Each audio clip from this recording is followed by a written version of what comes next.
వరద సాయం. ఏపీ భారీ వర్షాల మూలాన వరద నష్టాలకు నష్టపోయిన ప్రజలు, రైతులను ఆదుకోవడంలో ముఖ్యమంత్రి చంద్రబాబు నాయుడు నేతృత్వంలోని కూటమి ప్రభుత్వం ఉదారతను చాటుకుంది.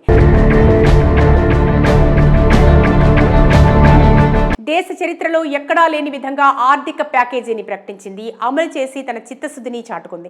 రికార్డు స్థాయిలో కేవలం పక్షం రోజుల్లోనే నష్టపరిహార సాయాన్ని చంద్రబాబు విజయవాడలోని కలెక్టర్ కార్యాలయంలో పంపిణీ చేశారు.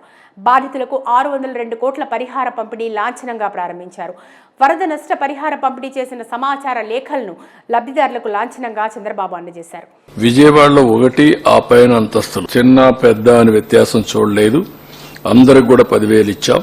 ఈ సందర్భంగా నిర్వహించిన మీడియా సమావేశంలో సీఎం చంద్రబాబు మాట్లాడుతూ వరదల వల్ల రాష్ట్రంలో మొత్తం 7,600 కోట్ల నష్టం వాటిల్లిందని తెలిపారు.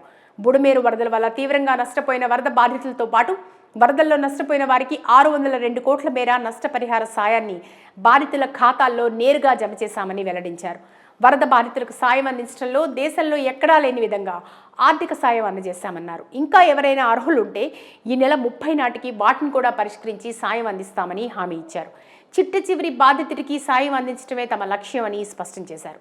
ఎలాంటి ఇబ్బంది లేకుండా ప్రభుత్వం అనేది ఎంతవరకు చేయగలుగుతాదో అన్ని విధాలుగా అత్యంత పారదర్శకంగా వరద బాధితుల జాబితా రూపొందించామని, ఆ జాబితాలను సచివాలయాల్లో ప్రదర్శించి బాధితులకు ఆర్థిక సాయం అందిస్తున్నామని తెలిపారు.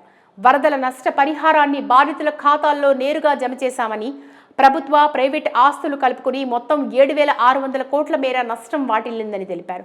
తానెన్నడూ చూడనటువంటి విపత్తు వచ్చిందని, ఒక ప్రాంతంలో 42 సెంటీమీటర్ల వర్షపాతం నమోదైందని, బుడమేరు ప్రాంతంలో ఎప్పుడూ లేనంతగా ఫ్లాష్ ఫ్లడ్స్ వచ్చాయని తెలిపారు. అయితే విజయవాడలో ముంపు ప్రభావిత ప్రాంతాల్లో గ్రౌండ్ ఫ్లోర్లో నీళ్లు వచ్చిన వారికి 25,000, ఆ పై అంతస్తులో ఉన్న వారికి 10,000 చొప్పున అందించామని, ఈ పరిహార తారతమ్య భేదాలు తేడా చూడకుండా పంపిణీ చేశామని చంద్రబాబు తెలిపారు.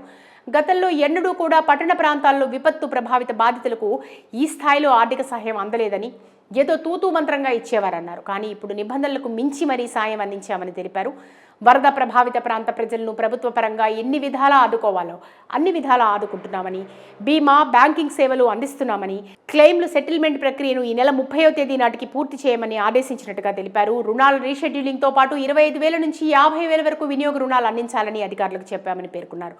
డ్రైవింగ్ లైసెన్సు, ఆర్సీలు, ఆధార్ కార్డులు, జనన మరణ ధృవీకరణ పత్రాలు ఇలా ఏవి పోయినా వెంటనే ఉచితంగా ఇవ్వాలని ఆదేశాలు ఇచ్చామని వివరించారు.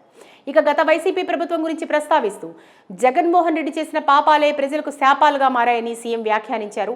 గతంలో బుడమేరు ఆధునికీకరణకు 57 కోట్లు ఇస్తే గత ప్రభుత్వం నిర్లక్ష్యం, రాజకీయ వివక్షతతో ఆ పనులను రద్దు చేసిందని ఆగ్రహం వ్యక్తం చేశారు.